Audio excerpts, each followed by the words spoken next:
Je suis ravi, en ce début d'année 2015, de vous retrouver pour cette présentation de vœux à la presse. Je souhaite à chacune et à chacun d'entre vous une très belle année 2015 avec beaucoup de joie, de la santé, de l'optimisme et de la détermination. Vous venez de l'entendre, le ministre d'État Michel Roget s'est adressé à l'ensemble des médias présents en principauté pour leur adresser ses vœux en ce début d'année 2015. L'occasion également de revenir sur l'année 2014 écoulée et de donner les grandes orientations pour cette nouvelle année. Michel Roget a d'abord souhaité revenir sur l'événement marquant de cette fin d'année à la veille de la présentation officielle des enfants princiers. La fin de l'année 2014 a été, vous le savez, particulièrement riche sur le plan de l'exposition médiatique de la principauté de Monaco. Tout d'abord avec le très heureux événement lié à la naissance des enfants princiers qui montre une nouvelle fois l'attachement si particulier qui existe entre la population de Monaco et la famille princière. Ces derniers mois, la principauté a accueilli également de nombreux événements internationaux. La 83e Assemblée générale d'Interpol au début du mois de novembre, suivie de la 127e session du Comité international olympique qui s'est déroulée en décembre. L'année de la Russie a elle aussi débuté en ce mois de décembre avec la venue exceptionnelle des ballets du Bolchoï sous la direction de Jean-Christophe Maillot. Le souverain a été invité à ouvrir le forum Guédar, qui est un forum économique qui a lieu chaque année dans une université prestigieuse de Moscou, avec le Premier ministre, M. Medvedev. Et le souverain m'a fait le grand honneur de me demander de le représenter et d'aller lire son discours à l'ouverture de ce colloque, qui va donc me permettre, au-delà de cette réunion scientifique, de rencontrer M. Medvedev, des autorités russes, du gouvernement, et puis d'avoir beaucoup de contacts avec des hommes d'affaires et des artistes russes.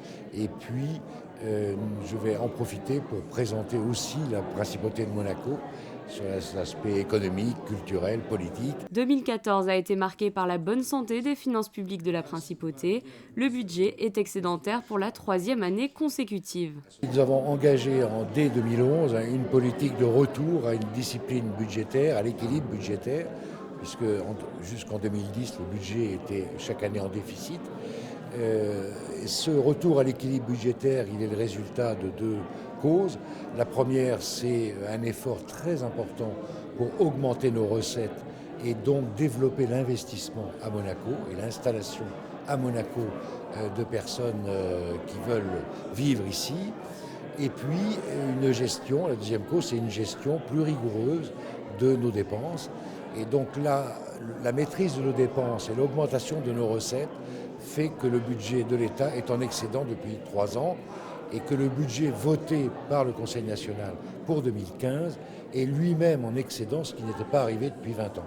En 2015 s'ouvriront les négociations entre l'Union européenne et Monaco qui seront menées par l'ambassadeur Gilles Tonelli. Ce mandat, qui n'est pas public, reconnaît néanmoins le respect des spécificités de ces 3 petits pays.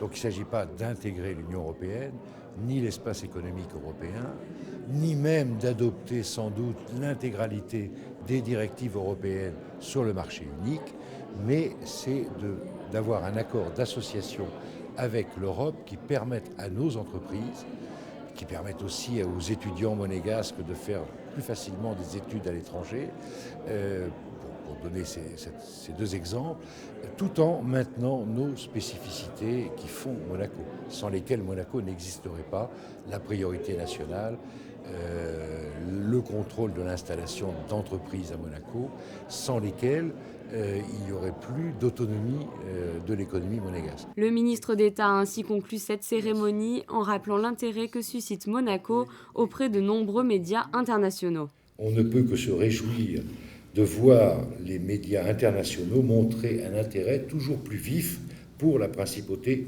de Monaco.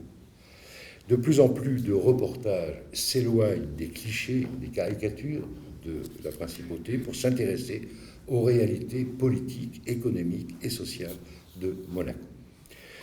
Je voudrais conclure ce propos en vous renouvelant les vœux chaleureux que je forme pour chacune et chacun d'entre vous que l'année 2015 soit une belle année pour vous et pour la principauté de Monaco.